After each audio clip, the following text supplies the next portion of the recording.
Вице-премиерот Александар Николовски и спикерката на Српското собрание Ана Брнабиќ од Брисел ја искритикуваа Европската унија.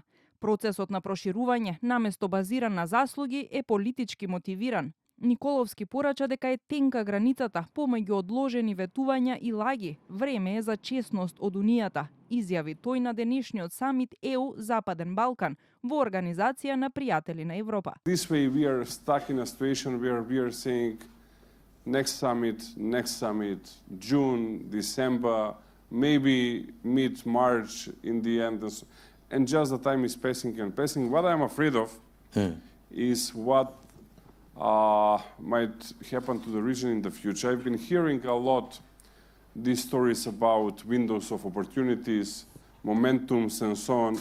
Actually, I hear these sentences since I've been in politics. It is absolutely not a merit-based process, and I kind of feel that to keep insisting on that phrase that it is merit-based has almost became an insult to most of us in the Western Balkans. После нивните говори пак, поранешниот еврокомесар за проширување во периодот 2010-2014, чехот Штефан Филе, остро се спротистави. Доста се жалите, заборавете го минатото и фокусирајте се на моменталните предизвици. Whatever way you could discuss it, whatever time you decide to waste, it is a merit-based and political process, you know, and it's a mixture, whether you like it or whether you hate it.